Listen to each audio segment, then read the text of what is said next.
ꯑꯍꯥꯟꯕꯃꯛꯇꯗ YouTube live streaming ꯂꯩꯕꯤꯔꯤꯕ ꯑꯃꯗꯤ ꯈꯨꯠꯁꯦꯝ live ꯃꯥꯂꯦꯝ ꯁꯤꯟꯕ ꯊꯨꯡꯅ ꯇꯥꯕꯤꯔꯤꯕ ꯈꯨꯗꯤꯡꯃꯛ ꯀꯦꯕꯜꯒꯤ ꯅꯦꯠꯋꯥꯔꯛ MCTV ꯑꯃꯗꯤ ꯑꯥꯏꯁꯀꯣꯝꯗ ꯃꯤꯠꯌꯦꯡ ꯇꯥꯕꯤꯔꯤꯕ ꯈꯨꯗꯤꯡꯃꯛ ꯑꯍꯥꯟꯕꯃꯛꯇꯗ ꯇꯔꯥꯝ ꯅꯣꯛꯆꯕꯒ ꯂꯣꯏꯅꯅ ꯄꯨꯝꯅꯃꯛꯄꯨ ꯑꯣꯂꯦꯟ ꯁꯥꯄꯝꯅ ꯏꯀꯣꯛꯅꯅ ꯈꯨꯔꯨꯝꯖꯔꯤ ꯗꯥꯏꯃꯟ TV ꯆꯦꯅꯦꯜꯒꯤ ꯑꯅꯤꯁꯨꯕ ꯊꯧꯔꯝ ꯄꯔꯦꯡ ꯑꯣꯏꯅ ꯄꯨꯗꯨꯅ ꯂꯥꯛꯆꯔꯤ ꯏꯁꯩ ꯁꯛꯅꯁꯤ ꯊꯧꯔꯝ ꯑꯁꯤꯗ ꯁꯤꯖꯤꯟꯅꯖꯔꯤꯕ ꯅꯝꯕꯔ 7005707808 ꯑꯃꯨꯛꯀ ꯍꯟꯅ 7005707808 ꯀꯣꯜ ꯇꯧꯕꯤꯔꯛꯇꯨꯅ ꯑꯗꯣꯝꯅ ꯈꯣꯏꯗꯥꯕꯤꯕ ꯏꯁꯩ ꯈꯨꯗꯣꯜ ꯇꯝꯕꯤꯌꯨ ꯉꯁꯤꯒꯤ ꯂꯥꯏꯚ ꯆꯥꯠꯇ ꯆꯪꯕꯤꯔꯛꯏꯕ ꯏꯆꯤꯜ-ꯏꯅꯥꯎꯁꯤꯡꯒꯤ ꯃꯤꯡ ꯈꯔ ꯄꯥꯊꯣꯛꯆꯔꯛꯀꯦ ꯑꯣꯏꯅꯥꯝ ꯂꯣꯏꯗꯥꯡ ꯅꯟꯗꯔꯥꯅꯤ ꯂꯩꯁꯨꯡꯕꯝ ꯃꯅꯤ ꯍꯩꯁꯅꯥꯝ ꯃꯃꯥ ꯕꯤꯃꯣꯂꯥ ꯂꯩꯃ ꯁꯦꯝꯆꯥ ꯁꯣꯅꯤꯌꯥ ꯑꯦꯂꯥꯡꯕꯝ ꯔꯣꯕꯤꯇꯥ ꯄꯨꯔꯅꯤꯃꯥ ꯁꯦꯔꯥꯝ ꯂꯥꯡꯂꯤꯟꯇꯣꯟ ꯑꯁꯦꯝ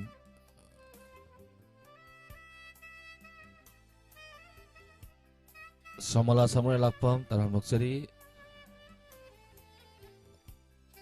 Thoivi Devi Taram Noksari Premchand Wangjam Taram Noksari Semcha Sonia Purnima Thoivi Devi Kudimakpu Hamamakta Taram Noksari Lena Nangasigi Thoramasigi Fast Caller Kanano Yaminasi Hello Hello Hello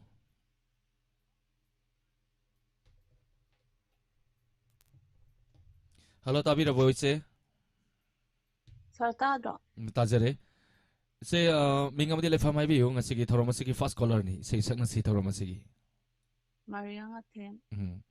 Taram Noksari say hi I sang at say, we never get to the say, I'm a suck like Yam Isigi Konzen Haitare Isai in a tada of Quire, a city, say, Isigi, say, Mayam Sungaina lady, I don't know. Secretary Metal Sabi Ging a sea. See, Kobisa, Ama, Soyama, yung saction you, Mazar. The Kari say could not begin. Say, Sir, say, I Tojongi Chemerine, the Atone, the Soman and the Okram, Tan Karibanda, dedicate of Sege, when it says Shalom, I'm high back. They say, Ama, Salake Hiva Hitaba. could not be Malangba, Angova, Malangba, Umbiranu, Aiki Samlang se. Malangba, Angova, Malangba, Umbiranu, Aiki Samlang se. Ikaina Lojava, Maitum se. Upraga Lamlana Kanana Ningsi Kutum Zenkini Kize Aiki Itam Se Uraga Lamhimi Samla Se Yela Rabata Pamupamana Nakaga I want Tatana Hangaravaga Karamba Pakum Bigani Ita Yenge Lagnari Bara No Sai Samla Untopadi Nana Atiyada Paiba Lechilo Tenbiyunana Amukta Atiyada Paiba Lechilo Tenzimbiyo Nanga Amukta Nangi Janara Marup se Aigi Kamoy Laita Halone Pupi Karo Angawa Malang se Malang Ba Angawa Malang Ba Humbiranu aigi samnase ikaya lachava maithonse utraga lamlamba kanana nusikutum chankini kinjai la la la la la la la la la. Thank you, sir. Hai hai ise yang fazana kudol tambira kre live chat tele video ma mayam na thak pire Purnima Sharam Elambam Ravita Lalin Tona Sam oinam loidang mani haisnam Susimti Gangrani Kolkata Yamasu Chen thagakre, Nandani sir. mayam na thak pire Thank you, sir. thak sari thorom saru abirakpa matangi kolata kudong cha bijage Chen Nandani na yo yo ta hai ri ei purisi Hello Hello. Taram Naksari Mingamadi Lefam Haibiu Sir, ay laway mamang lakay digi. Yumnam ayindi. Kari mathel sabi rage Nasidi samthong ay charger. Tarom saru abirakpa thakat sari kari sai kudol tambigani Say no kidra ay bu de saksar. ngasigi caller sing je kai nom niko isai mayek sing je Sadu ay san pam salake. mi ni sakte ba Anate ay lorega. matek matek oina kudol tambirasi Hoy. kudol tambi Jara. No kidara ay bu mahausagun awabase lutuna thamoida nukidara aibu mahausagun nukidara aibu mahausagun awabase lotuna thamoida wadaba saduna nimanda laikidara mamanbu inoki laikidara atapunsigi nukidara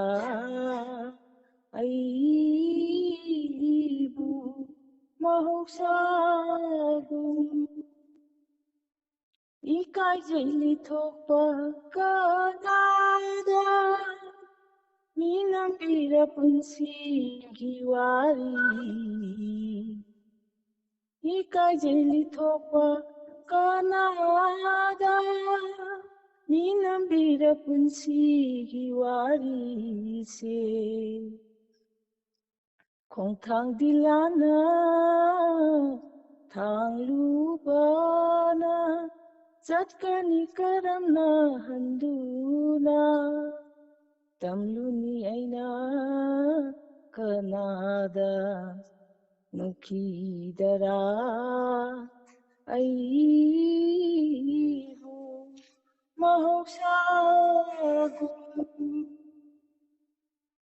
kanglaba upangi unana kelakli lambi kisidaida kanglaba upangi unana kelakli lambi kisidaida mallaba punsigi warina kelakli maisaki ahoinana thamoida mase tanaba nukidara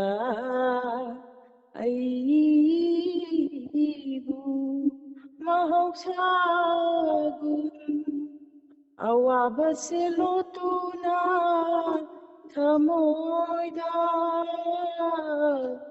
ꯋꯥꯗꯕ ꯁꯥꯗꯨꯅ ꯃꯤꯃꯥꯡꯗ ꯂꯩꯈꯤꯗꯔꯥ ꯃꯃꯟꯕꯨ ꯃꯤꯅꯣꯛꯀꯤ ꯂꯩꯈꯤꯗꯔꯥ ꯄꯨꯟꯁꯤꯒꯤ ꯅꯣꯛꯈꯤꯗꯔꯥ ꯑꯩꯕꯨ mahoksagun salojare Thakachari thalam saru abirapa aduga website ta leibiri ba mayamna Gangorani Kolkata Mama Bimala Agansam Hema Guru Mayom Thoibi Devi Laishram Bizya Prameswari Wahengbam Luang Them Tomba Memcha Sagol Sam website ta leibiri ba mayamna thagapirei website television mayambu thagachari Thakachari thalam sabu thagachari sai sar pa ke pa logi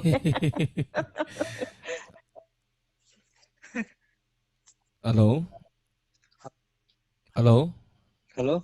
Thalam lakchari kai hona birige So I class 12 thalo dong. Handak 12 thaba ko Ah.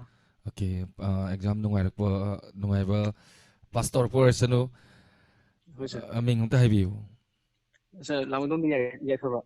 Level okay kari college ta tawi College se sir exam hato po ngai.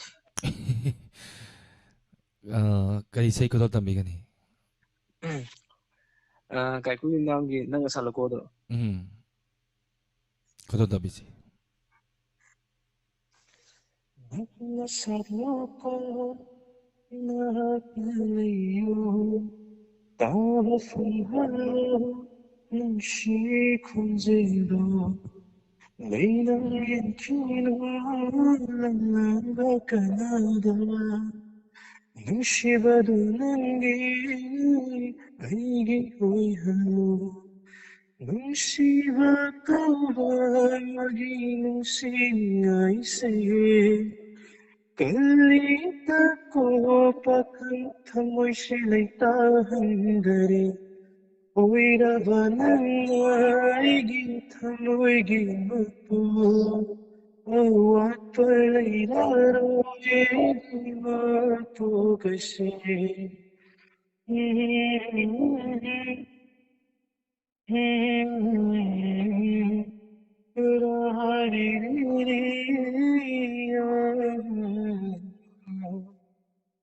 Thamoy datang jawa nushi saktan se Lamlan bakkalani mafamdahaninde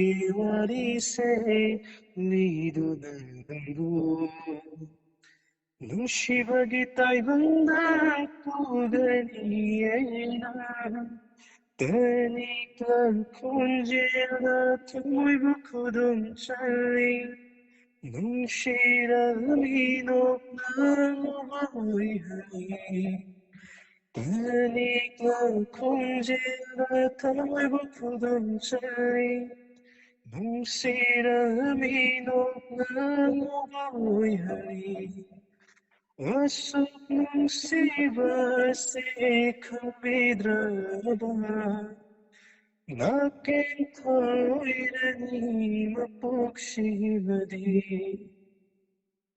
Nusini ay tutmawibi Nangida makilini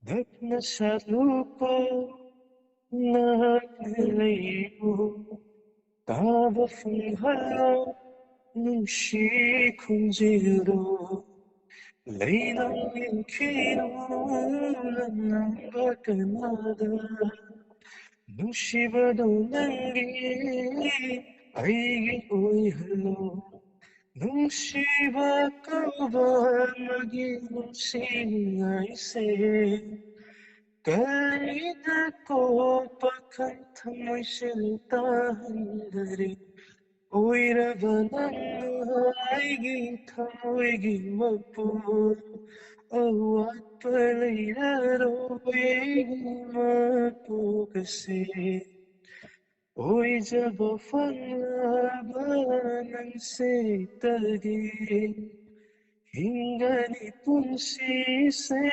ನಂತಲ್ಬು ಸೊಂದು ಹೋ ಹೋ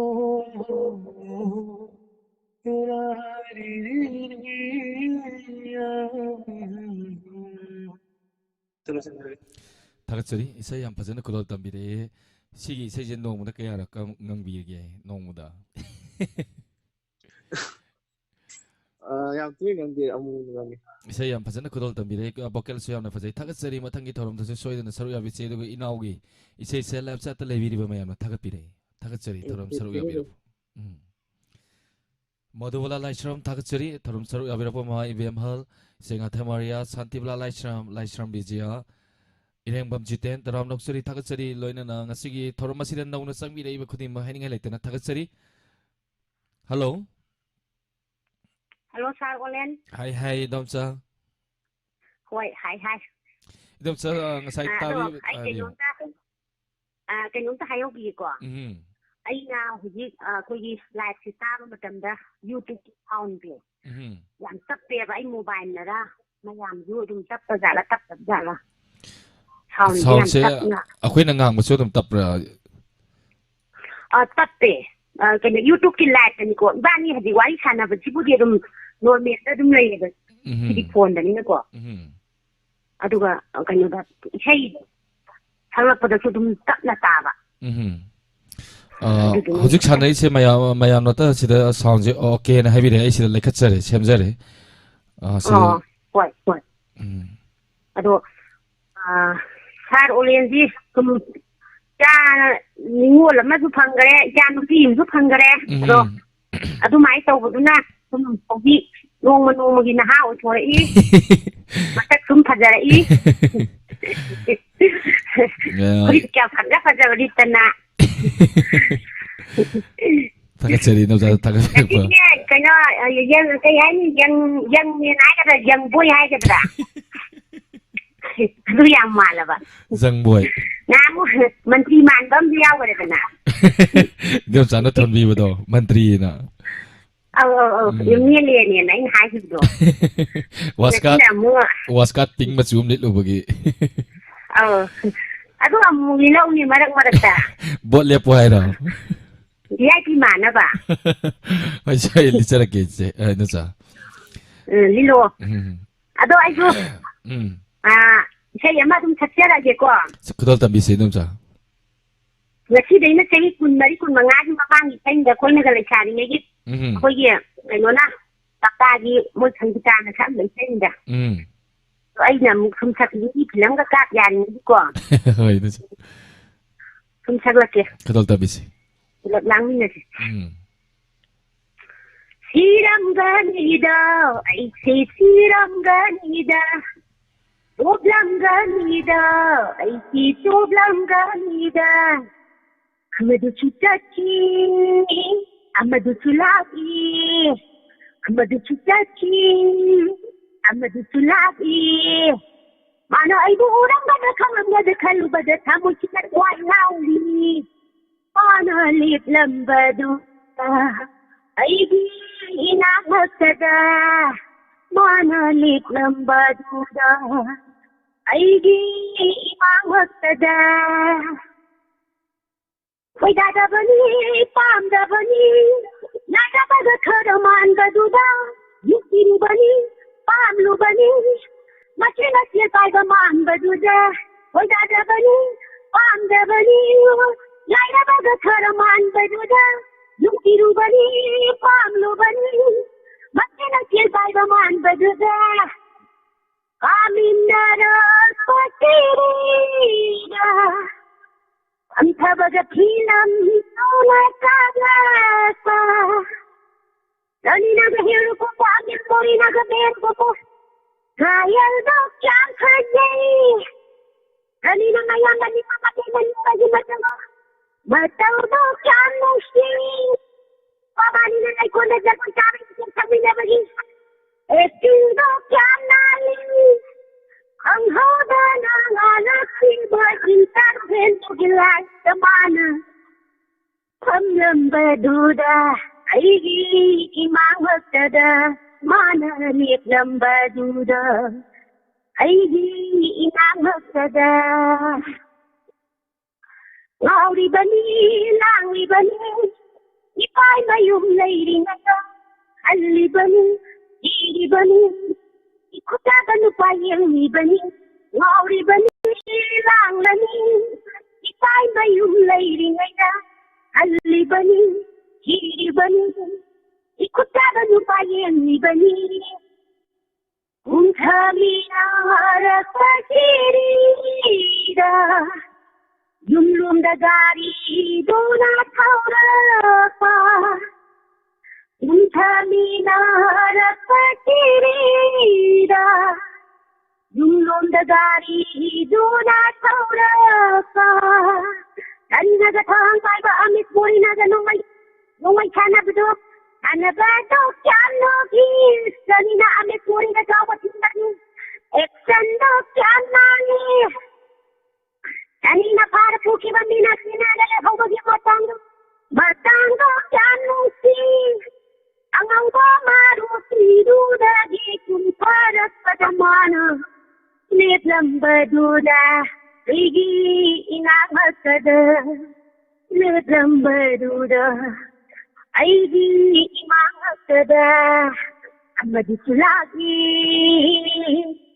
amadi sutaki amadi sulagi amadi sutaki mana aibu orang gada tangam gada kalbada tamukingat wai lawi mana lit lamba duda aigi inang masada ai khoi thonggan masada ai khoi kon thong masada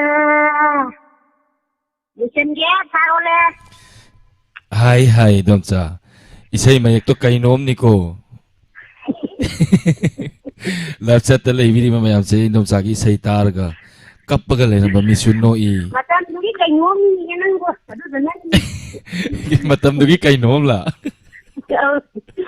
matam dugi kainom lapsa ta lei biri mayam na setai kon thau jam langlen ton asem siran awai ma se tawam luang them tomba mama bi mola thoi bi devi mayam na thagat pire Aku dia ima bimola tu je bimola tu tai beja lagi mata ga lei do tari Siba tari ni idom sawai matam gi hai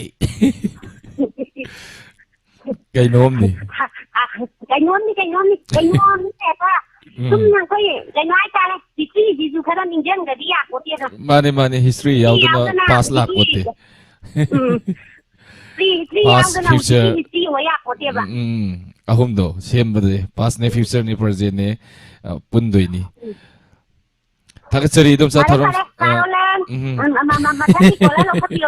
thakachari hai idom sa hai kamdira mathangi kola de khudong cha pijage asarani konthojam thangjam manjana elangbam robita isai makhamni nei robita marak ta khudol tamjarake hello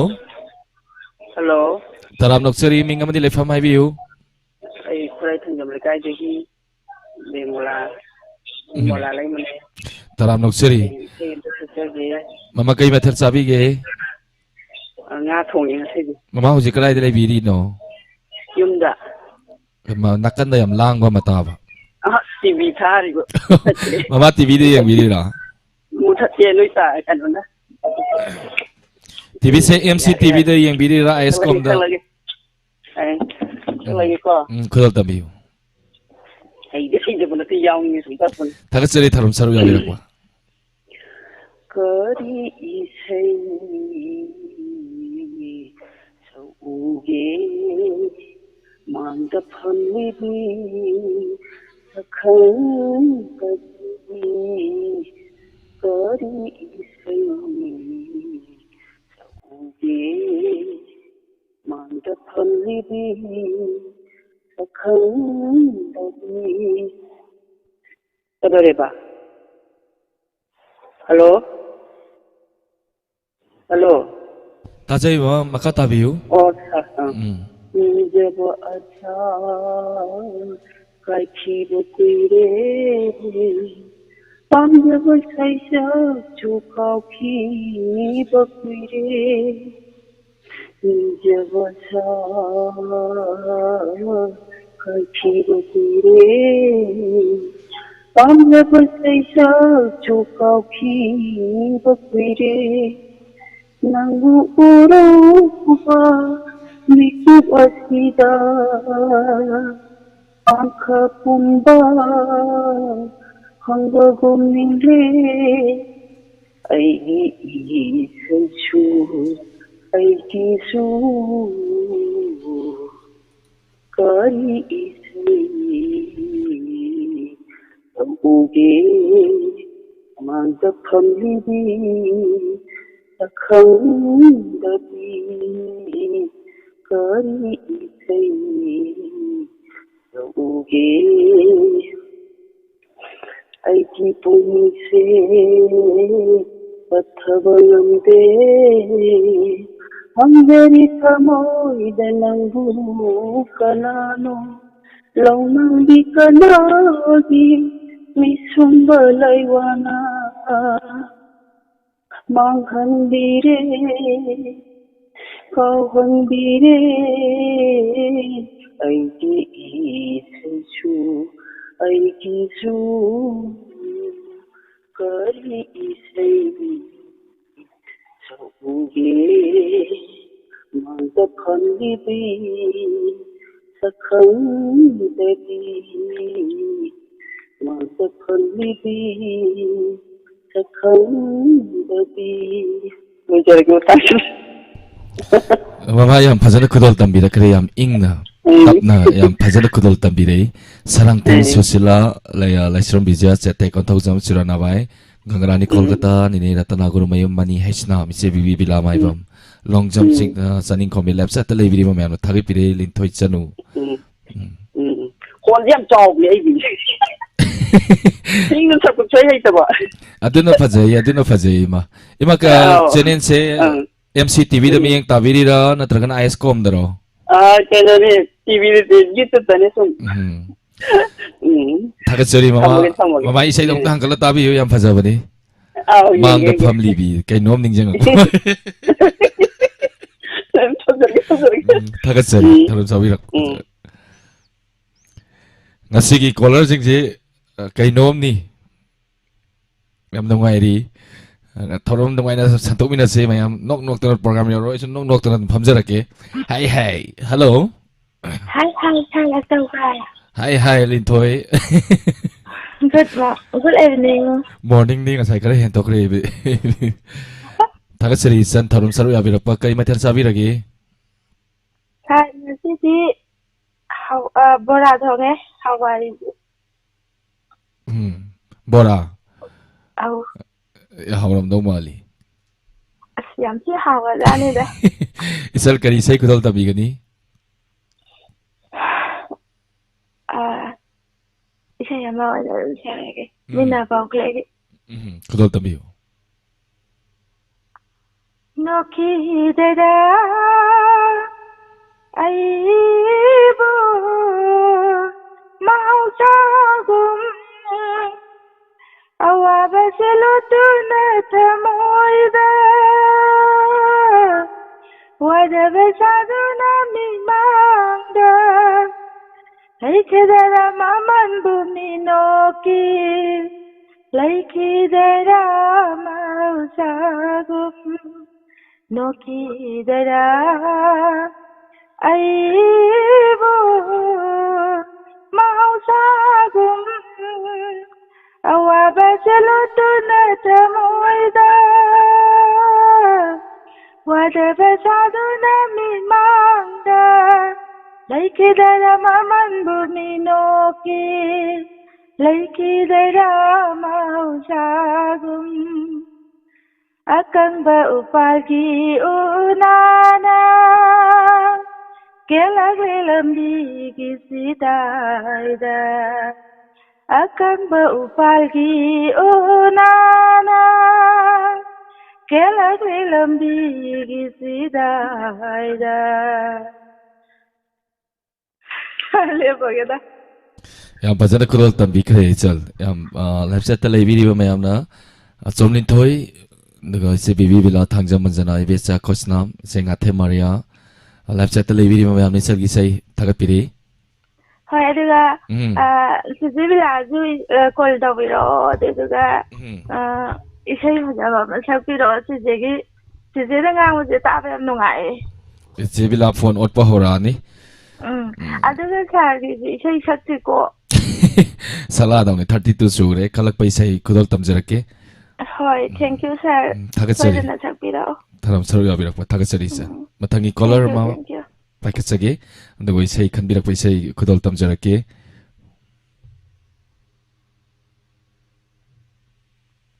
Hello. Hello. Khatang hantuk piyo hojik lairiba mafam dutagi.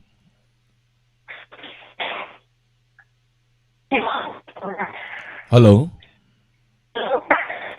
Net se am nungai jadre khatang hantok piyo khatang lengtok lengjin net phang mafam ting TV. Hello. Hello. Call samaina wa na call tau jaraga samaina kino nungai sai digi wat piram doi ni call di ndu phanga ka no ni che mu seng gidre yam nungai jade. Hello. Hello. Hello. Adu de yare sap chare. Isai nga sak tok tage to ba. Isai sak tok ka do ni kai ming ko wi ge. Moirang hanu tage Tina. Tina. Hai Tina thorom se saru ya birak pasi ba saru ya bi bro. Khara ya haurabani. Khara ya ba haure. Tagasari thorom saru ya birak kari mathel sabi rage. Kangsoi jare. Kangsoi ko. Hojik kai hona bi rige. Pi sari. Okay, tagasari Diamond TV ge santok sari ba thorom saru ya birak pa haini ngai nai tana tagasari tung matung da su soidana saru ya biu. Kari sai kudol tabi gani. Fazana ta. Kari sai kudol tabi gani. Linpu kivam ta sakpur. Ngasi gi caller jing je haur se. Sakpa. Kudol tabiu. Linpu ba saktiba musuk muba kuidomba. Linpu ba saktiba musuk muba kuidomba. Musira balang bulayat. Sarjantar khonjenda. Linpu ba saktiba musuk muba kuidomba. Ngau dari sukudi. Dangi dantar khonjenda. Ngau dari sukudi. Dangi dantar khonjenda. Nani tanah hati. Mayai kar surada. Mani tanah hati. Mayai kar surada. Sumasiru aiki kamu se. Karena khonjenda ning tamna. Linpu ba saktiba musuk muba kuidomba. Sargada lingumna. Kongla dangi jitredo. Sargada lingumna. Kongla dangi jitredo. Si ikaulang na ba. Sati kaya galoy na. Si ikaulang na ba. Sati kaya galoy na. Tigna koy lang dagoy sarage. Maklang datawi ay wakal se. Oh, linpu ba saktiba musuk muba kuidomba. Nung sino ka lang buhay na taray kadantar khonjenda. Linpu ba saktiba musuk muba kuidomba. Lasabay. Tagasari thorom saru ya birak pa haini ngai nai tana tagasari isai vocal so yamna fajai aduga isai yam fajaba ma khudol tambire live chat lai video ma yamna thagapire oi nam lai dang mala content ma mama wak Wang Kem Ranjita, Romila Devi, Seram Nirmala, Langlen Tona Sem Thangjam Nirupama Memsa, Atom, Lepset Television Mayam, Tagapire. Ma'am, Tagachari. Tagachari, Tina Matanga Soy than a Torom Saru Yaviu, Isayam Pasana Kultamide, Tagachari, Torom Saru Yaviva. Matangi Kola, the Kotongsa Pizage, Mayam, Isayana Masala, dance Kakatobiro, Lepsat, Satsakranu. Hello. Hello. Being a Madile from my view. Touching the ghee, Birolata. Taram looks at the Kaimatel Saviragi. Ngati today hayeng ki sera banuni haidana light haroi chadong ni haidana light haroi ne yai pan ne yong chang ne alu ne khaji laga thong. It's pura mixed up. Mix Matelam Savire, the Kari Sekudol Tamigani. I say Takari line and around he say Tangasi that Tangba. Jawale and a I say Takanoga, I did Pontia, he doesn't know. But he had no padre. Oh, padre. I did went over the Lord. Say not a Wikiboda. Ole la Kadi, Lana Kari, Kadi, and when he can't lay. And I think Kanaga one that he said, or around the say that yesterday, the end program that I didn't pick up. Oh, young Pazana could not be laying around his head. Canana, even though I hung with Mamana Kumodre. I got the Hajikumbiro. Yeah, I got some missing a diamond CDC, Hanafi High, get a day, the Sum Kanva Sumada. I ran to Kanvaru Ichibanida. Takasay was saying, though I'm Pazay, Diamond Boot, Saitava, saying, Hayeng City, Imati Diamond City, the Quetta Kanina. The song I said, I'm gay, so I don't love you. Sanda, Hungary again. There are giving up a club of a diamond City. The like it, a company. Takasay, so I don't love you. What a city can you say, could the beginning? He says he Sakada Pammy and Pamdaba. The Kalakaji, like the Pahari say a Maxira Kanda. Could all be you. It is a terror.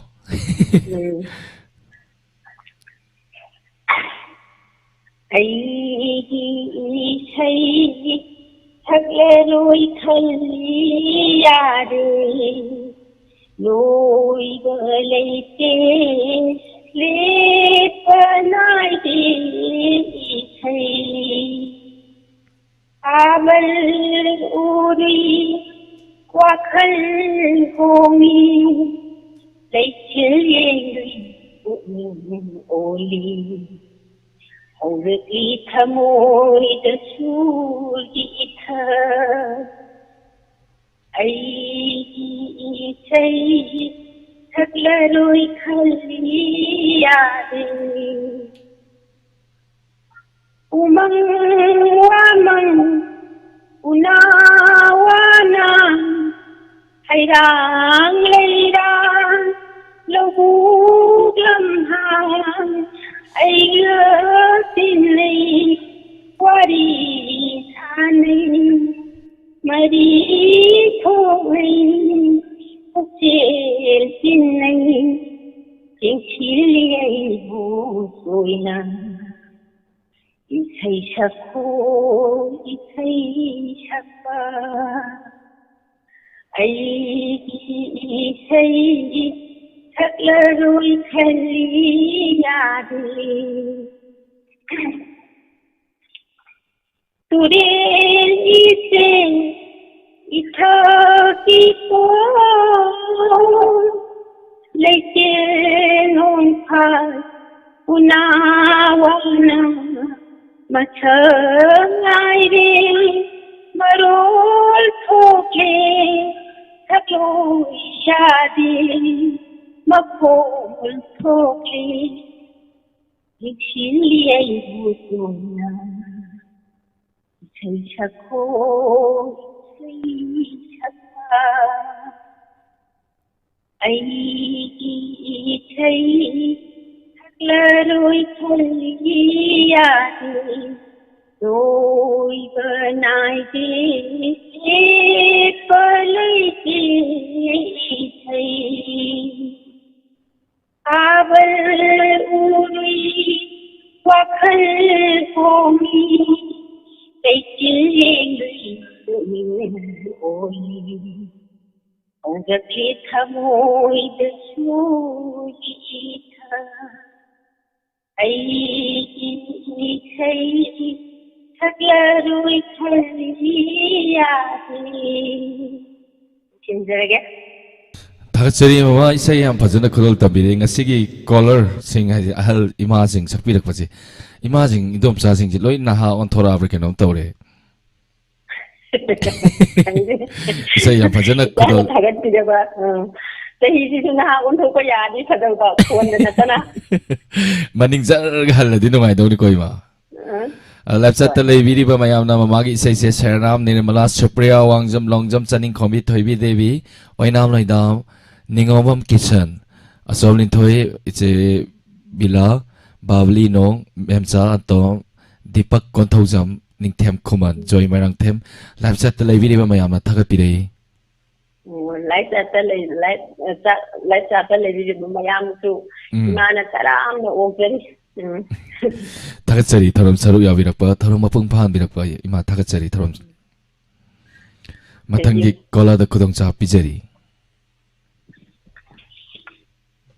Ay pung nga mapahar kando na kalak pa isay do sa laki nga sibaw di mayam na kalak pa isay kudol tamjage duga matanggi isay sa nasi taram di isay ano waso ito na pudo na laksage ay giway ba hitari nga ngay sakto hello hello taram nagsari may nga mo di life from highway oh kasing lagi matanong ito sa mamay phone loudspeaker tawi bro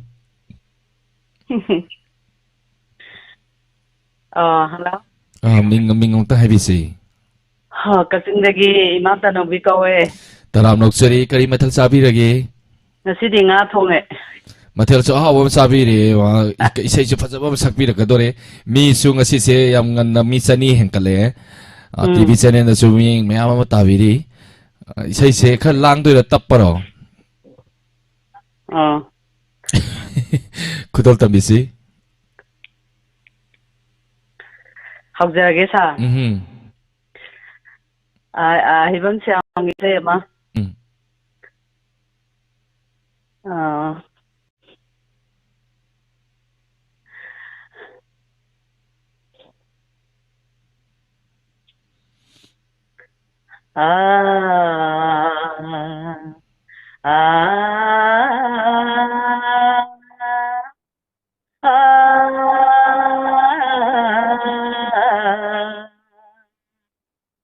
Aidi iraro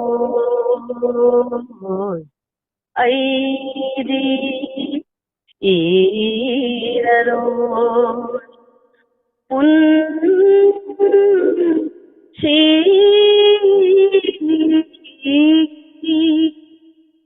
wari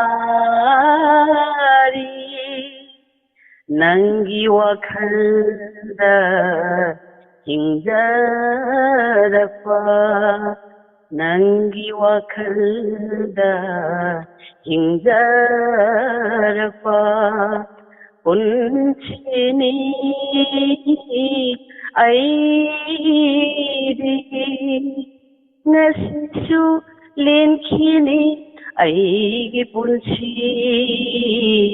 Ito mata aidi iraro Wakhal kaya lamakhanda khanpham khangda aina wakhiba Makhasanu, tinkhasanu, malangda, amat khatana, muthasanu, nushi magi wahai sindo, nushi magi ꯋꯥꯍꯩꯁꯤꯡꯗꯣ ꯑꯩꯗꯤ ꯏꯔꯔꯣꯏ ꯑꯋꯥꯕ ꯁꯔꯨꯛꯅ ꯌꯥꯝꯍꯧꯔꯕ ꯍꯧꯈꯤꯕ ꯊꯧꯗꯣꯛꯁꯤꯡꯅ ꯋꯥꯍꯜꯂꯝꯕ ꯑꯋꯥꯕ ꯁꯔꯨꯛꯅ ꯌꯥꯝꯍꯧꯔꯕ ꯍꯧꯈꯤꯕ ꯊꯧꯗꯣꯛꯁꯤꯡꯅ ꯋꯥꯍꯜꯂꯝꯕ ꯃꯩꯔꯤ ꯊꯣꯛꯇꯅ ꯆꯥꯛꯂꯕ ꯊꯃꯣꯏꯁꯦ ꯆꯥꯛꯂꯕ ꯊꯃꯣꯏꯁꯦ ꯃꯩꯔꯤ ꯊꯣꯛꯇꯅ ꯆꯥꯛꯂꯕ ꯊꯃꯣꯏꯁꯦ ꯈꯥꯡꯍꯧꯔꯅꯤ ꯃꯩꯁꯥ ꯂꯥꯡꯅ ꯂꯥꯡꯅ ꯑꯩꯗꯤ ꯏꯔꯔꯣꯏ ꯄꯨꯟꯁꯤꯒꯤ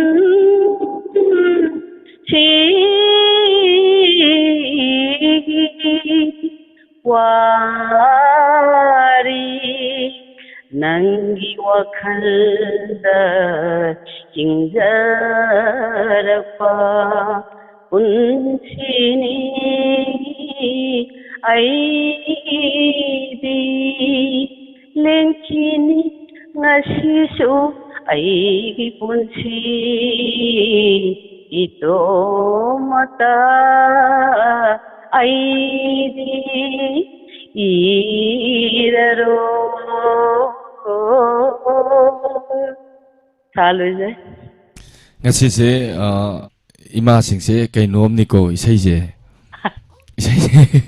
yam faja na khudol tambire aduga chenga themaria oinlam loida mema yendrema mama yaifawa yumnam bijan yangkhom premita devi khaidem prema longjam chaning khombi chirana bai machetawam seram nirmala mabem kakching linthoi chanu thoibi devi live chat le video mayam thagat pirei thagat chari mama thorom saru ya video Luang them tomba thakachari Bimola konsama ma thakachari ngasi nauna sangbi dei bakudi mahini ngai tena thakachari Joy Kumar Joy Moirang them thakachari Anin Kumar thinga wakhal gi hora form moibana itaw ngam khol tamjara ke mate si sai sin nukti gi khalli MFX sana call tawradi dum uni call lak tradi phone pai roi call lak ana phone pai kala ka dawni call tawbiro thakachari thorom saru yabi hello Hello, Thole ai lai. Hai che. Ai je mai ham nei khi thalo da khang am da to ai ji. Ngasi se ima sing na helan gum si. Ai la. Na ji khi khang la khang ni. Itom satilo tamasun nai sallame aduna ima sing hoji kanan nai ri ima sing na hele ngasi gi thorom se. Makhol ngi ji phada na ga sai ne. Kudol tabi se.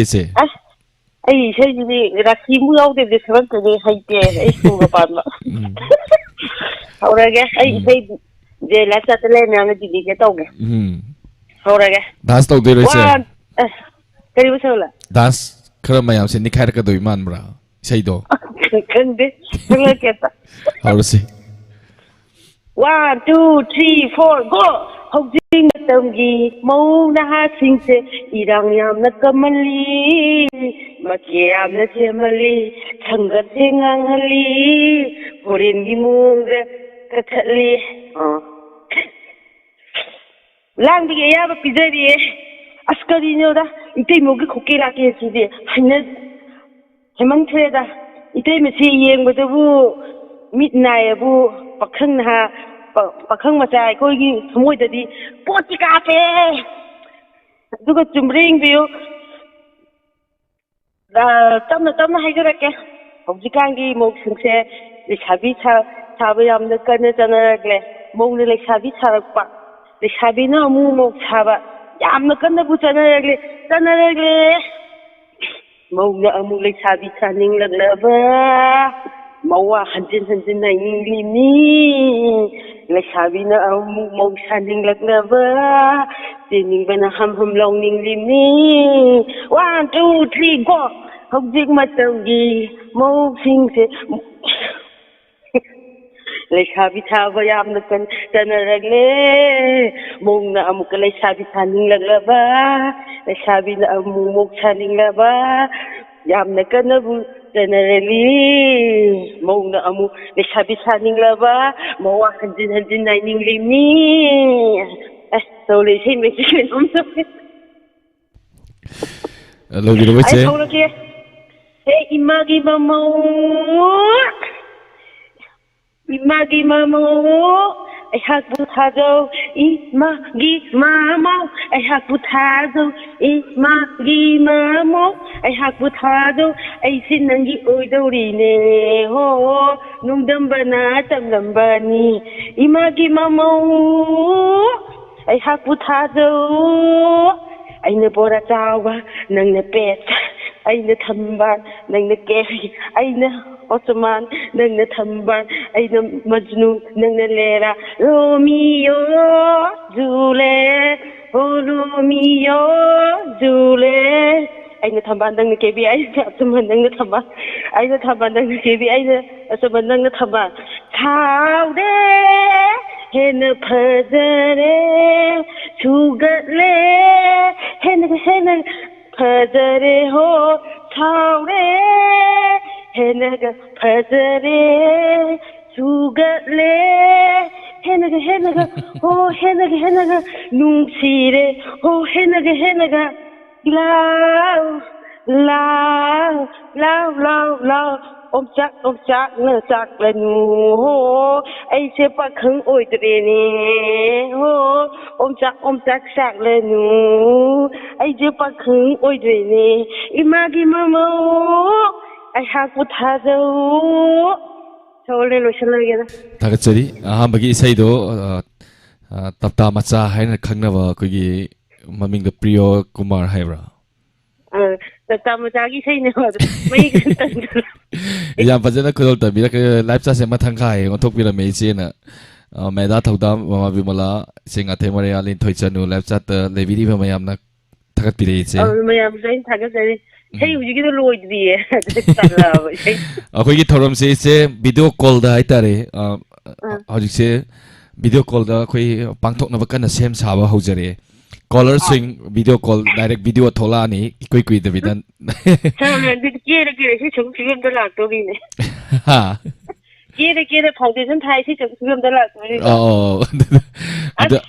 ꯄꯨꯔꯥ ꯖꯟꯖ ꯑꯃꯅꯤ ꯑꯗꯨꯗꯗꯤ ꯏꯁꯩ ꯍꯧꯖꯤꯛꯀꯤ ꯑꯗꯨꯃꯥꯏꯅ ꯂꯥꯡꯅ ꯑꯗꯨꯝ ꯁꯛꯄꯤꯔꯛꯎ ꯑꯗꯨꯃꯥꯏꯅ ꯁꯛꯇ꯭ꯔꯗꯤ ꯀꯃꯥꯏꯅ ꯁꯛꯀꯦ ꯊꯧꯂꯦ ꯌꯥꯝ ꯅꯨꯡꯉꯥꯏꯖꯔꯦ ꯊꯝꯃꯒꯦ ꯊꯥꯒꯠꯆꯔꯤ ꯏꯆꯦ ꯊꯧꯔꯝ ꯁꯔꯨꯛ ꯌꯥꯕꯤꯔꯛꯄ ꯄꯨꯡ ꯑꯃ ꯐꯥꯖꯤꯜꯂꯛꯑꯦ ꯏꯁꯩ ꯑꯃ ꯈꯨꯗꯣꯜ ꯇꯝꯖꯔꯛꯀꯦ ꯈꯟꯕꯤꯔꯛꯄ ꯏꯁꯩꯅꯤ ꯁꯣꯏꯕ ꯂꯥꯟꯕ ꯌꯥꯎꯔꯁꯨ ꯃꯌꯥꯝ ꯄꯨꯝꯅꯃꯛꯅ ꯉꯥꯛꯄꯤꯌꯨ ꯃꯔꯝꯗꯤ ꯑꯁꯦꯡꯕ ꯁꯤꯡꯒꯔ ꯅꯠꯇꯕꯅꯤꯅꯀꯣ ꯀꯣꯂꯔ ꯄꯥꯏꯈꯠꯆꯈꯤꯌꯦ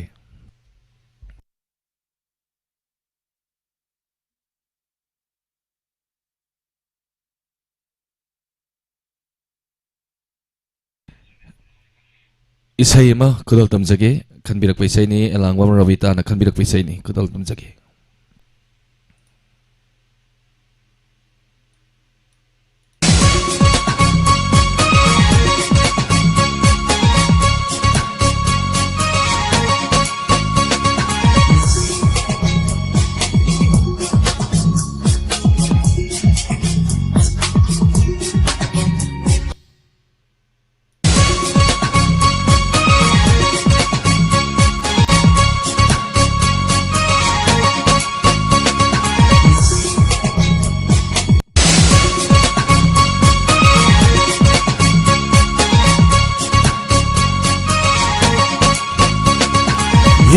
ꯂꯝꯃꯤ ꯃꯔꯧ ꯂꯩꯕꯤ ꯃꯤꯠꯌꯦꯡꯅ ꯉꯥꯎꯍꯜꯂꯦ ꯁꯛꯇꯝꯗꯨꯅ ꯑꯩꯕꯨ ꯄꯣꯊꯥꯐꯝ ꯈꯪꯗꯅ ꯂꯝꯃꯤ ꯃꯔꯧ ꯂꯩꯕꯤ ꯃꯤꯠꯌꯦꯡꯅ ꯉꯥꯎꯍꯜꯂꯦ ꯁꯛꯇꯝꯗꯨꯅ ꯑꯩꯕꯨ ꯄꯣꯊꯥꯐꯝ khăn đơn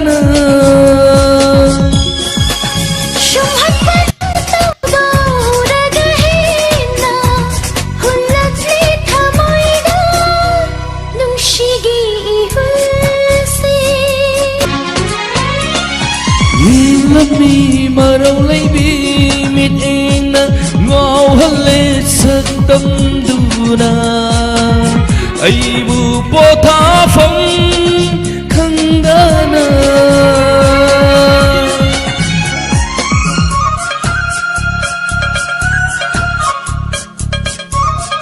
Jadi kasih misani yang kay punga mafadri misani yang kay langsung birakpa pamer hai hai Thagat jadi ise nandani lupa singa makapir ko thagat jadi Yinglu mai kay kuding mag ure nang tagi satam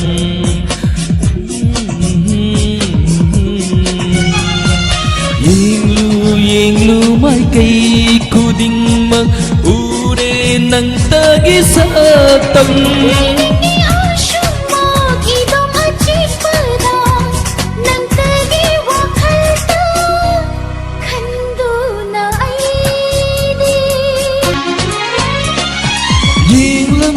Marong lấy bi mít em na ngao hân lê sắc tâm đu na ai bu po tha phong khăn đa na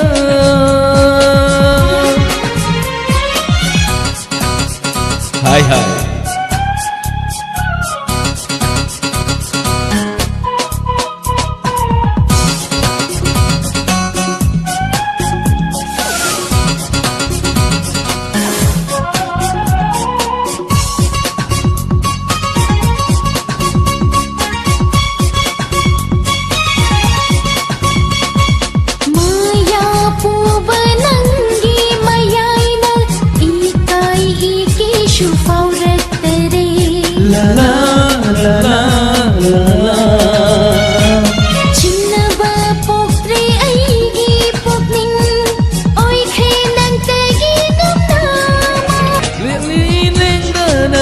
Hong Kong sẽ na buồn si ki hong la roi da ba phi de ni ai gi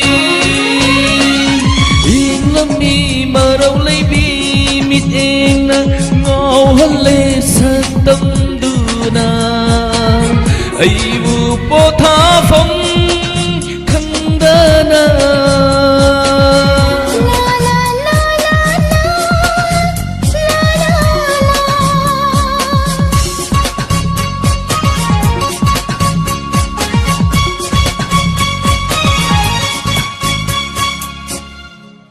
ai ai Thagat jadi kan birak paisai ni alang wa marawita na duga thoram masida isai asida itare iche nandani na pungning thagat piboi na lupa lising amaga chama kapirak pa iche haininga laitana chari thoram masibu pungning thagat pirak pa thank you very much iche tauru thabak khudimakta mai pak po ibi iche isoda thoni jage loina na mathangi caller kuina paimang khre duga isai aina isai haitai ta khudal tamjaba sida Mayam puna mana thagat pirak pa haini ngai laitana thagat chabagal na olena sapam na makana khurumjari mathangi caller hello hello sir amam tone kai kunajari sangaran kolkata taram noksari kai mathal chabi rage sir ngasi jo ahaw ngasi so haw ne ai ro ho ho ngasi so ahaw bani ai hasbe la e ngasi la haw ko thonge okay kari sai kolo tambi gani sir kari adum saktarage khoji khar lang bo jin khar lang sing ngasi di ko how we see ho ho sir ai ko sendi ko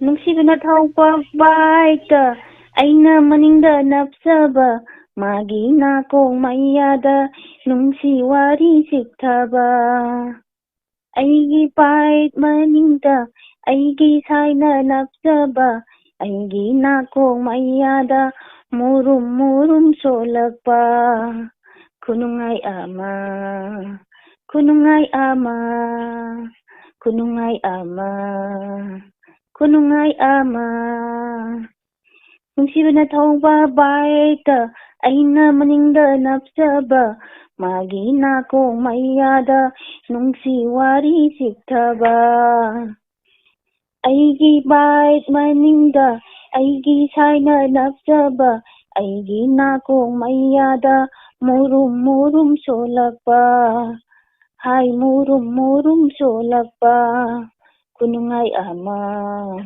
ꯈꯨꯅꯨꯡꯉꯥꯏ ꯑꯃ ꯈꯨꯅꯨꯡꯉꯥꯏ ꯑꯃ ꯈꯨꯅꯨꯡꯉꯥꯏ ꯑꯃ ꯁꯅꯥ ꯁꯣꯔꯣꯛ ꯌꯥꯝꯕꯤꯊꯛ ꯂꯩꯔ ꯈꯨꯜꯂꯛ ꯐꯥꯎꯗꯨꯅ ꯃꯤꯌꯥꯝꯃꯥꯡꯗ ꯂꯦꯅꯖꯕ ꯊꯃꯣꯏꯁꯤꯅ ꯄꯦꯟꯖꯩꯗꯣ ꯁꯅꯥ ꯁꯣꯔꯣꯛ ꯌꯥꯝꯕꯤꯊꯛ ꯂꯩꯔ ꯈꯨꯜꯂꯛ ꯐꯥꯎꯗꯨꯅ ꯃꯤꯌꯥꯝꯃꯥꯡꯗ ꯂꯦꯅꯖꯕ ꯊꯃꯣꯏꯁꯤꯅ ꯄꯦꯟꯖꯩꯗꯣ ꯂꯩꯁꯥꯔꯤꯉꯩ ꯃꯇꯝ ꯅꯨꯡꯉꯥꯏꯔꯕ ꯃꯇꯝ ꯂꯩꯁꯥꯔꯤꯉꯩ ꯃꯇꯝ ꯅꯨꯡꯉꯥꯏꯔꯕ ꯃꯇꯝ ꯃꯧ ꯑꯣꯏꯔ ꯃꯇꯨꯡꯗꯗꯤ ꯏꯅꯤꯡꯇꯝꯕ ꯐꯪꯂꯔꯣꯏꯗꯣ ꯂꯥꯡꯊꯣꯛꯍꯧꯔꯒꯦ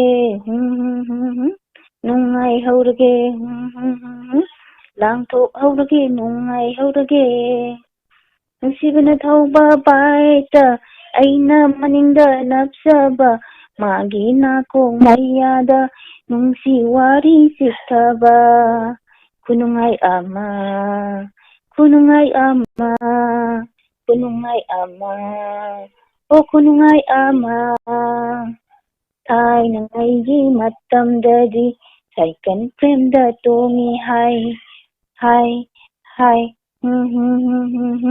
ꯊꯥꯏꯅꯉꯩꯒꯤ ꯃꯇꯝꯗꯗꯤ ꯁꯥꯏꯀꯜ ꯐ꯭ꯔꯦꯝꯗ ꯇꯣꯡꯉꯤ ꯍꯥꯏ ꯃꯇꯝꯗꯨꯒꯤ ꯔꯣꯃꯥꯟꯁꯇꯨꯅ ꯀꯝꯗꯧꯕꯖꯥꯠꯅꯣ ꯈꯪꯅꯤꯡꯉꯤ ꯊꯥꯏꯅꯒꯤꯅ ꯀꯥꯎꯔꯦꯅꯤ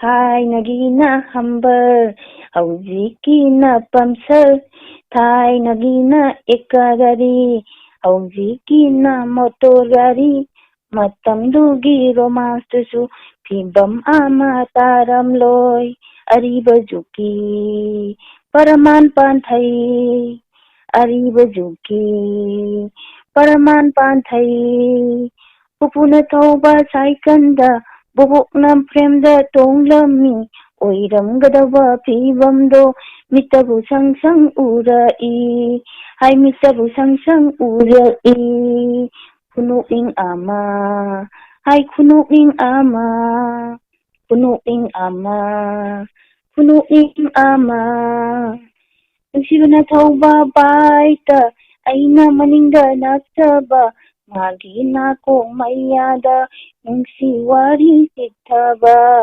ꯈꯨꯅꯨꯡꯉꯥꯏ ꯑꯃ ꯈꯨꯅꯨꯡꯉꯥꯏ ꯑꯃ ꯑꯩꯒꯤ ꯕꯥꯏꯛ ꯃꯅꯤꯡꯗ ꯑꯩꯒꯤ ꯊꯥꯏꯅ ꯅꯞꯆꯕ ꯑꯩꯒꯤ ꯅꯥꯀꯣꯡ ꯃꯩꯌꯥꯗ ꯃꯨꯔꯨꯝ ꯃꯨꯔꯨꯝ ꯆꯣꯜꯂꯛꯄ ꯈꯨꯅꯨꯡꯉꯥꯏ ꯑꯃ ꯈꯨꯅꯨꯡꯉꯥꯏ ꯑꯃ ꯈꯨꯅꯨꯡꯉꯥꯏ ꯑꯃ ꯈꯨꯅꯨꯡꯉꯥꯏ ꯑꯃ ꯁꯥꯔ ꯂꯣꯏꯖꯔꯦ ꯊꯥꯒꯠꯆꯔꯤ ꯊꯧꯔꯝ ꯁꯔꯨꯛ ꯌꯥꯕꯤꯔꯛꯄ ꯏꯁꯩ ꯌꯥꯝ ꯐꯖꯅ ꯈꯨꯗꯣꯜ ꯇꯝꯕꯤꯔꯛꯏ ꯏꯁꯩ ꯕꯥꯏꯛ ꯊꯧꯅꯤꯡꯉꯦ ꯑꯗꯨꯅꯤ ꯑꯗꯨꯒ ꯂꯥꯏꯞ ꯆꯥꯠꯇ ꯂꯩꯕꯤꯔꯤꯕ ꯃꯌꯥꯝꯅ ꯁꯅꯥꯇꯣꯟ ꯆꯅꯨ ꯁꯣꯅꯤ ꯊꯧꯗꯥꯝ ꯑꯣꯏꯅꯥꯝ ꯂꯣꯏꯗꯥꯡ ꯑꯆꯧꯅꯤꯊꯣꯏ ꯕꯤꯀꯥꯁ ꯎꯁꯥ ꯏꯆꯦ ꯉꯥꯊꯦ ꯃꯥꯔꯤꯌꯥ ꯄꯔꯃꯦꯁꯣꯔꯤ ꯋꯥꯍꯦꯡꯕꯝ ꯄꯥꯉꯥꯕꯝ ꯕꯣꯆꯤꯠ ꯁꯅꯥ ꯔꯣꯃꯤꯂꯥ ꯃꯅꯤ ꯍꯩꯁꯅꯥ ꯁꯤꯗ ꯂꯥꯏꯞ ꯆꯥꯠꯇ ꯂꯩꯕꯤꯔꯤꯕ ꯃꯌꯥꯝꯅ ꯊꯥꯒꯠꯄꯤꯔꯛꯏ ꯊꯦꯡꯛ ꯌꯨ ꯁꯥꯔ ꯂꯥꯏꯞꯆꯥꯠꯇ ꯂꯩꯕ ꯃꯌꯥꯝꯁꯨ ꯑꯩꯅ ꯊꯥꯒꯠꯆꯔꯤ ꯁꯥꯔꯕꯨꯁꯨ ꯊꯥꯒꯠꯆꯔꯤ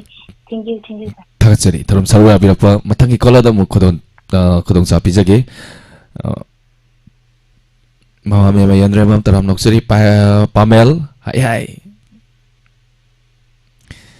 ꯏꯁꯩ ꯑꯅꯝꯕ ꯁꯛꯄꯤꯌꯨ ꯑꯩꯅ ꯏꯁꯩ ꯍꯩꯇꯤꯌꯦ ngасai ama kanbirak isai kudol tamjarake ngarang hande dum khalak padam toinadi dum sai hello hello taram noksari ngamadi laifam hayu simui wang begap dilakari tigi amara sanglakpam ni nolen hai yamba yama kai mathal sabi lage ngasi si iroma ma tawre aduga nakan gi kei no khara ma yawre hai tare nakan da kei no khara di yawra mane ai khange yamba gi call say itai mana otpira ya mana otpi bro itai mana mali khoi di shakti laite hai tar Okay, itay madi daw yam yagan mani. Ado na ni call fang ngay siso. Kay isay khudol tambi ka niya ba? Isaysi matam amda akoina kara yang lawri matamgi isay haitare. Mayamsu magi matamgi isay yam sandokna ri ngasise. Ngasise kay nom ni. Ngasise kay nom ni haitare. Matamgi oiwa. Isay yam kamthokna ri.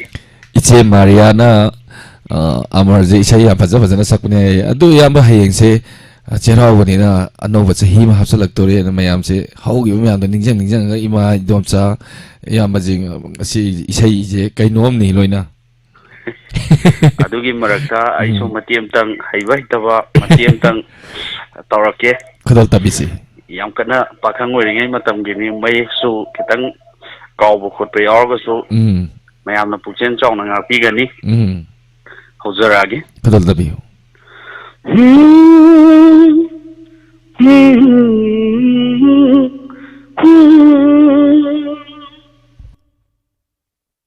Nungsi mai thong đó yeng lời khajik tay mo no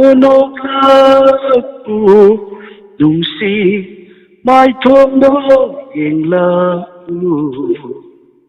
khajik tay mo no I hang lên mi tai vâng se I hang lên mi nâng cái thềm ri người ma I hang lên mi tai vâng se I hang lên mi nâng cái thềm ri người ma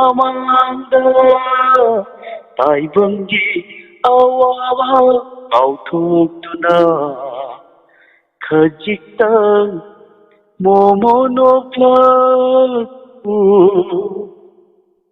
lai rangi lai namga isai gi surga kai dau num da lap ne roi adu mai khudol ni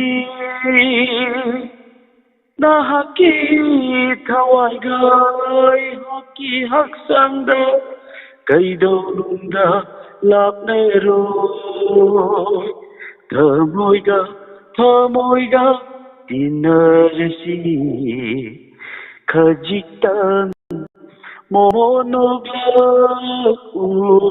numsi mai thong lo yeng la khajik tang mo no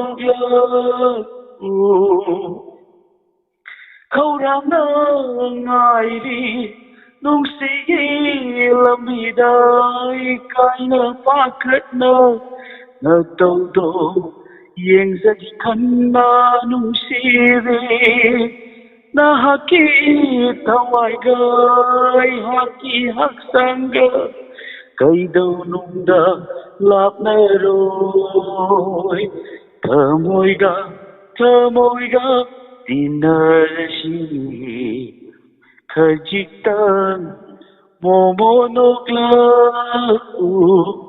khajik tang mo no Thank you.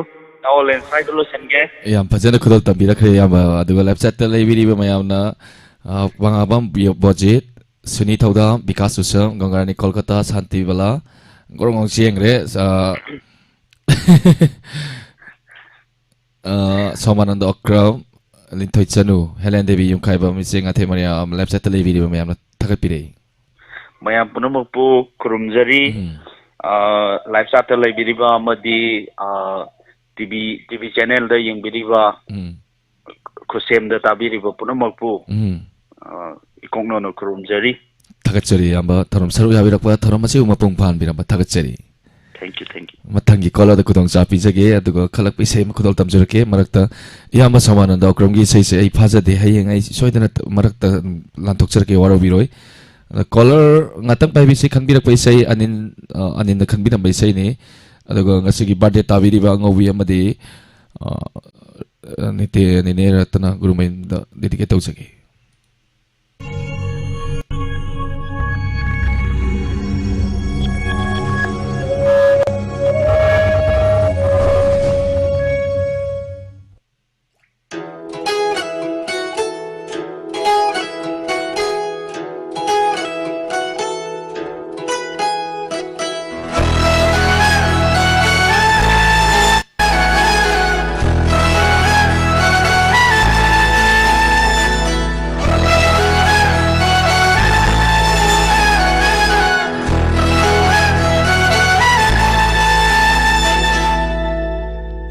wakalgi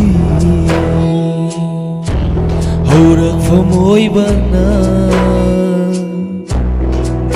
nongmatasu kaudrabana hapu aina karamna ningsingani sayang toge kalladuna imit ase usilabatsu nantagi ni uriba thamoida lotuna laikhaba nahaku lotuna lotkrama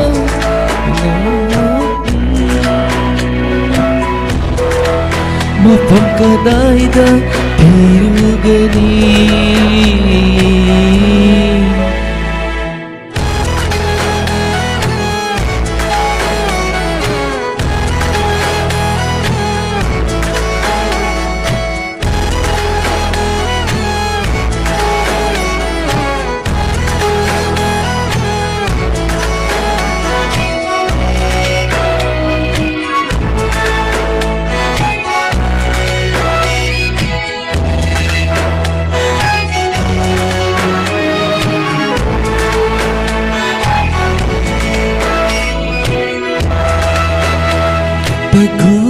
tanikla thawalata nomadon mabema thachani pukning warakta bilai silna thamoi gi saktam sing yeklari tanikla thawalata nomadon mabema thachani pukning warakta bilai silna thamoi gi saktam sing yeklari khoirang araba hingse khamduna lephalage ngasidi inakta amuktang famladuna ahimsigi fajara saktam sing mapung phanbiraro na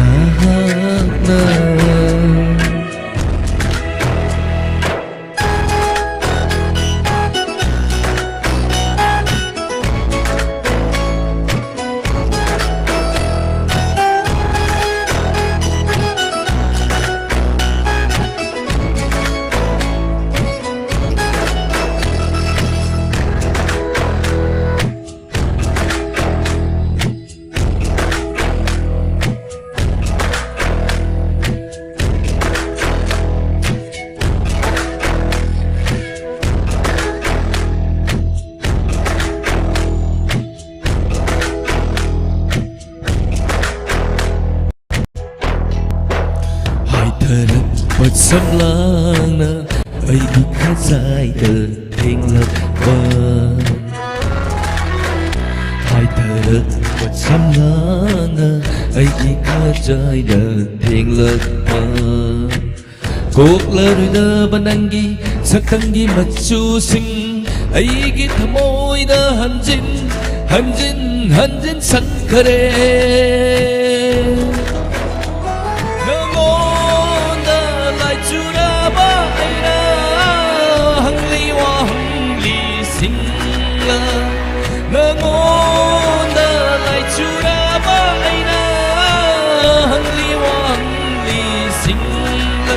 Bukayam kuina koge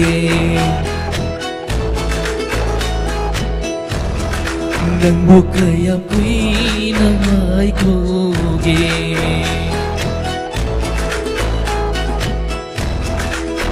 wakalgi haurak phom oi bana nong matasu Kaudrabanahaku aina karamna ꯅꯤꯡꯁꯤꯡꯒꯅꯤ ꯁꯥꯌꯦꯡ ꯇꯧꯒꯦ ꯈꯜꯂꯗꯨꯅ 이밋 아세 웃을러봤죠 난딱이 살던 우리와 난딱이 살던 우리와 아이 इसे हाइथर को समलांग है इस हम योरम दर का क्यों है ले रहे में Alex Irsat thank you very much Samananda thank you live chat ले वीडियो में पुनः मना हाइथा कुदल तमजबा से दा मैं पुनः मना थगत पिरक को दगा YouTube की ओइ ना मी चनी और फोनी थोई होजे होजे लाइव तो ले वीडियो लोइना ना टीवी की ममांग ना मी यंग तावीरी बखुदी मग हाइनिंग है लेते ना थगत चरी कुछ हम लाइट तावीरी बखुदी मग पचो थगत चरी हाइता हाइता कुदल तमजबनी मैं पुनः मगना मुनिंग थगत पिरक थगत चरी मथंगी कॉलर पैकेट सगे hello wow share ko pa jama थगत चरी थगत पिरक मिंग अमदी लेफम हाइबियो kongpal dagi thangjam nirpama sir थगत चरी थरम सरो अबिरक कई मथल Sabi रगे sir ngasi di yandem kangso ama lapui rombang ga sajar इमासिन sak kabirabo sak che thoram loir ga wen sajage thoram loidana sak chasan bajam boring chu bai tar थगत चरी कई से कुदल तंबिगनी tapna tapna thangbiyu khongthang da haiba isai do aduni ngasi di ahan ngai ne helan gumsi ahan ngai ne yam hela leiri ngasi se ima sing indom cha sing isai loi nei tharame aduna naha sing na ju helan gumsi khudol tambiyu isai isai je thangjam anjana na thakpiro haiba ko ara mong da dedicate to zage so ki ba kaya yarwasu Diamond TV tabiri ba madi live ja tele video ba mayam na ngaki gani khudol tambi sai sai ho zage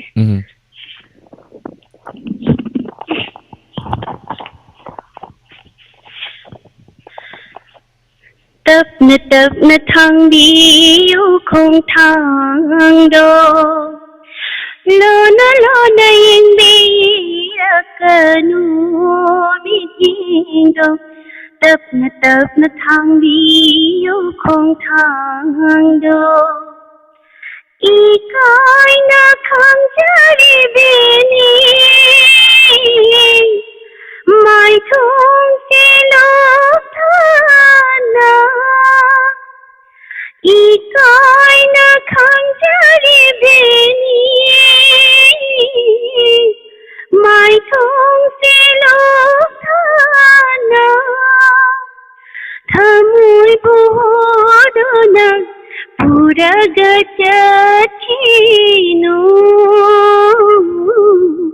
tapna thangbiyu khongthangdo lona yengbirakanu mitingdo tapna thangbiyu khongthangdo itin khallaba ahin khoding nangi wakhal tani khanduna lairiba itin khallaba ahin khoding nangi wakhal tani khanduna lairiba langtak nari thamoy se nungsi sing lau yin ming bana taning bana khoi rang le yawa khon te nungsi ba tapna thangbiyu khongthangdo lona yengbirakanu mitingdo tapna thangbiyu khongthangdo ayok nung thil tatana chalam ba pau khongdo nangi ayok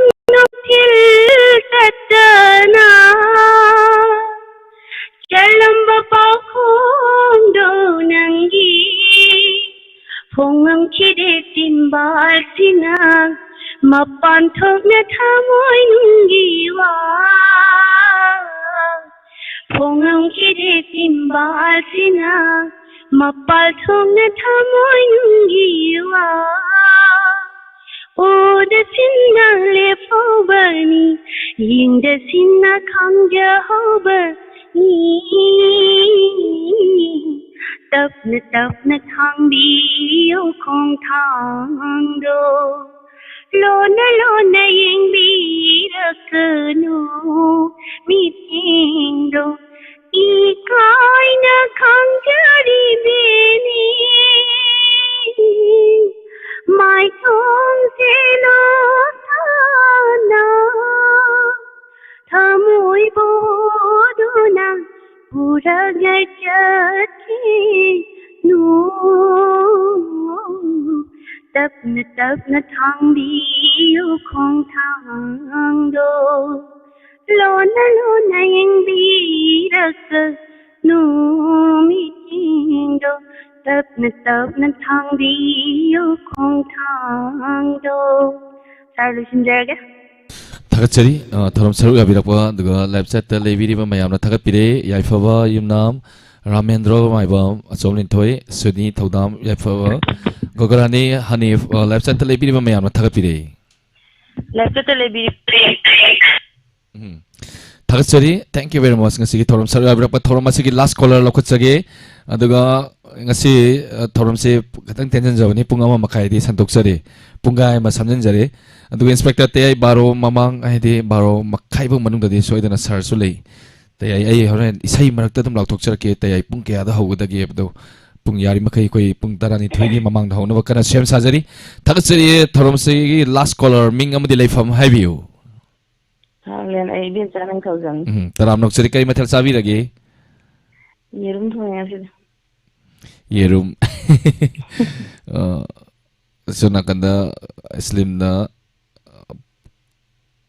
kanano khar ngan mandro na bi Hanif ang hangai tara makai da di lotion bani okay anyway yang se kai sai khudol tambi gani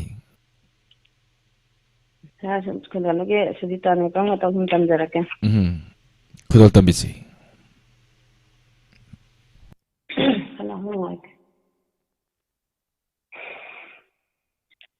Asumla kainani kalludabana nungsirure nungsiba karinu khandana Asumla kainani kalludabana nungsirure nungsiba karinu khandada haifam khandaba awabasina oyamle nungsihi paisa haibado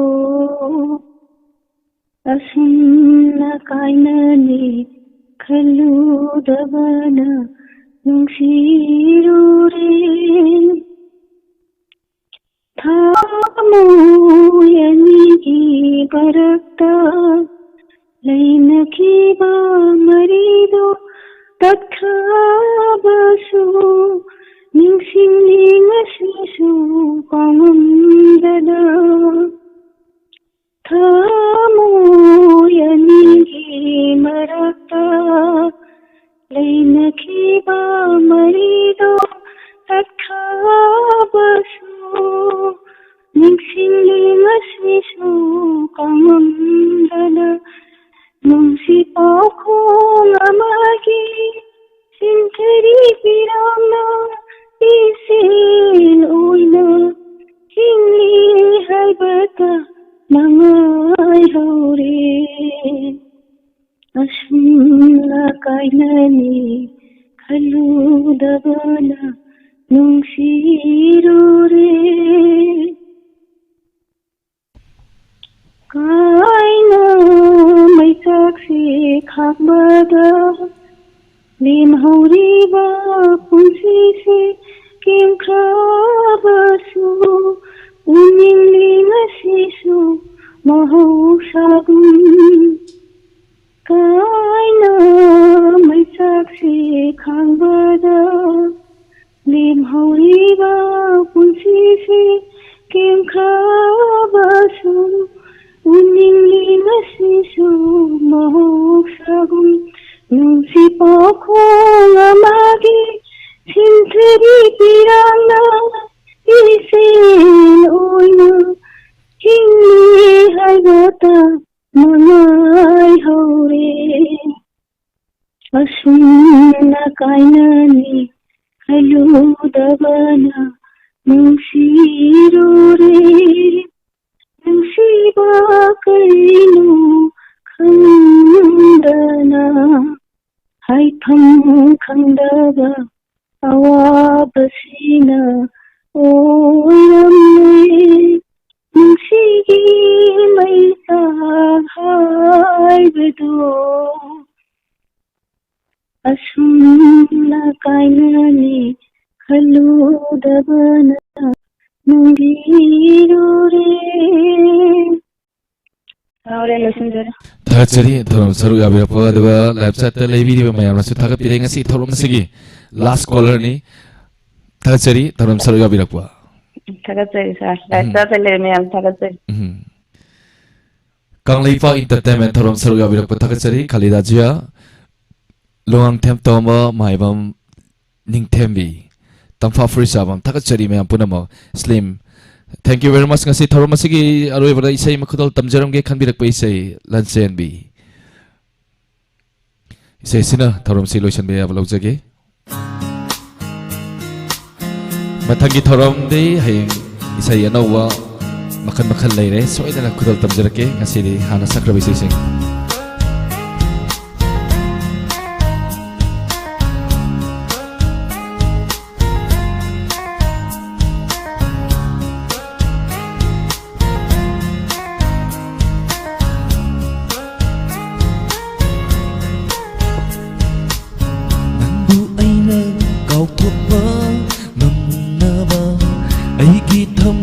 Siwaratjabani ithanata nangbu aina kauthopa ngamnaba aigi thamoi siwaratjabani ithanata faudanaba nangbu nungsiba aigi mitse uisitjabani aidi khallarui nangi nungsi wakal kau tamlage nangi satam ay di kallarui nangi nungsi wakal kau betam lagi nangi nungsi satam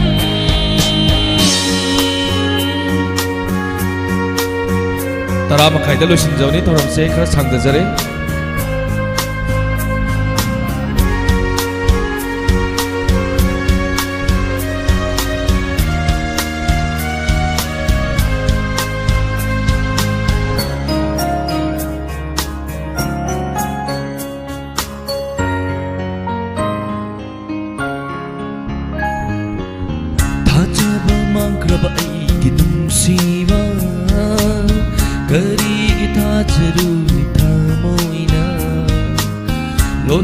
tabagum leirage themjinduna thamoi mai sakse aidi kairaroi nangu nungsi kawatam lage nangi wahi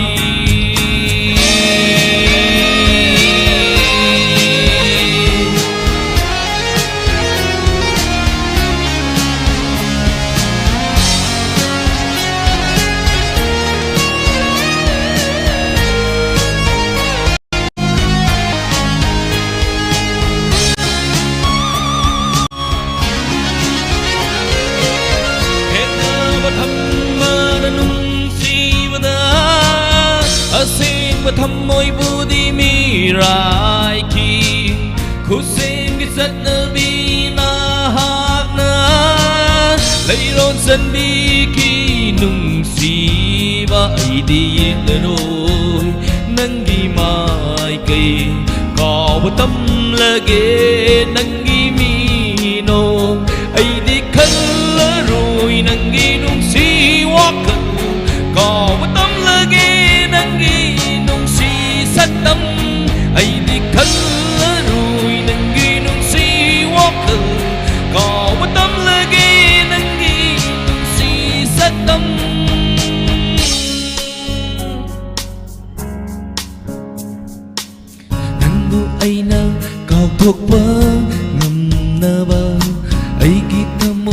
warajawani itanata Nangbu aina kaukokpa Namnaba Aiki thamoi se warajawani itanata Faldanaba Nangbu nungsiba Aiki mitse uisinjabani Ay Mayam loishalasira Tagatsari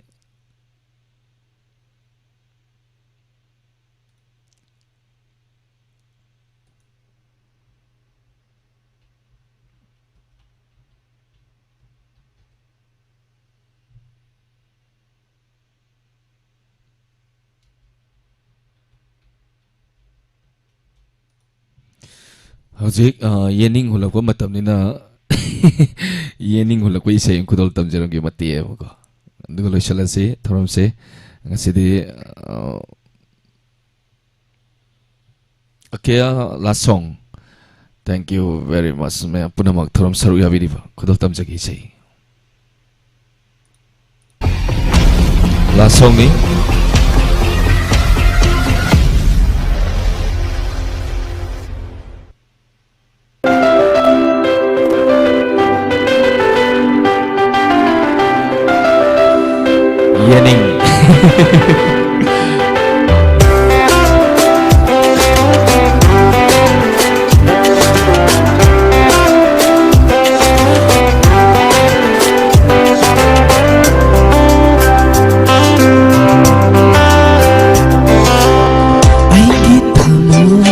Yening hulhanbi ay gitamo yening hulhanbi nungsina kauge nang bubong sibi nungsina kauge nang bubong sibi hamoy giyatiyada ngalu ko durbadara hamoy giyatiyada ngalu ko durbadara Nushitirola launam tahuduna Nushitirola launam tahuduna Palifam khandaba nushitjasina Pangnadi thamoy boira kahange kanbinu Ay gitamo yening hulhanbi Ay gitamo yening hulhanbi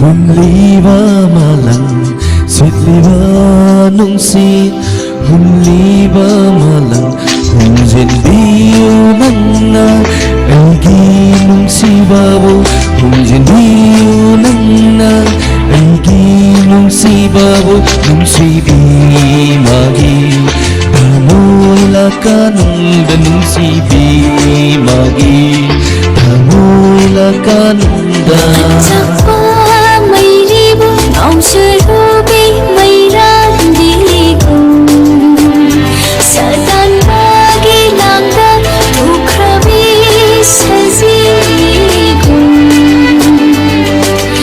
Kisang thamoy na magtamsiri nushiba Ay gitamo yening hulhanbi Ay gitamo yening hulhanbi. Thank you very much. Tharam masila sa Ravi Lim Kuni Mani Ajan Tagatsuri. Live chat YouTube ki 263. Hi.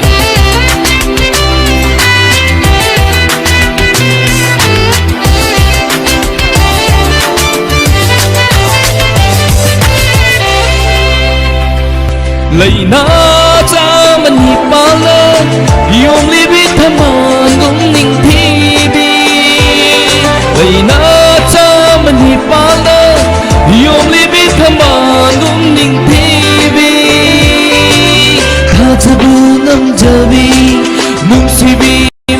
ꯃꯥꯡꯗ ꯑꯩꯇꯒꯤ ꯑꯣꯏꯔꯒꯤ ꯋꯥꯁꯛꯂꯤ ꯅꯐꯝꯗ Sari wasak lakpanam mauling rupalgum Sari wasak lakpanam mauling rupalgum Lepiyo nang nungshi isundangi Leisage naruntok na punshi simagi ꯑꯩꯒꯤ ꯊꯃꯣꯏ ꯂꯩꯅꯤꯡ ꯍꯨꯜꯂꯝꯕꯤ ꯀꯧꯒꯦ ꯅꯪꯕꯨ ꯅꯨꯡꯁꯤꯕꯤ ꯅꯨꯡꯁꯤꯅ ꯀꯧꯒꯦ ꯅꯪꯕꯨ ꯅꯨꯡꯁꯤꯕꯤ ꯊꯃꯣꯏꯒꯤ ꯑꯇꯤꯌꯥꯗ ꯉꯥꯂꯨꯀꯨꯗꯨꯔꯕ ꯇꯔꯥꯒꯨꯝ ꯊꯃꯣꯏꯒꯤ ꯑꯇꯤꯌꯥꯗ ꯉꯥꯂꯨꯀꯨꯗꯨꯔꯕ ꯇꯔꯥꯒꯨꯝ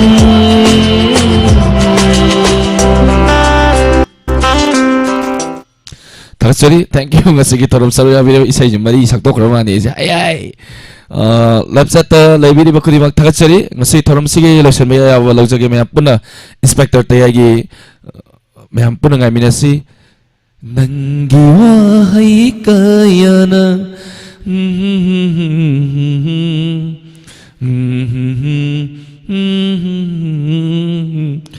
matang kuda tamjarke.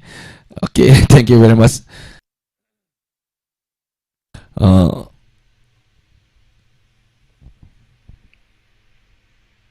Tagasari thorom mayam loisan bagi ya balog jage ngasigi Diamond TV na santok sari isai sakna si thorom masibu mapung phan biriba MCTV da meng tabiriba ISCOM da meng tabiriba khudima amadi YouTube live streaming da leiriba kosem live malem sin batung na tabiriba radio apps da tabiriba khudima hiding lai tagasari ngas hojiki wena demi ko khradang mayam da ki laptok sari pungna mapu alen sapam na mukana khurumjari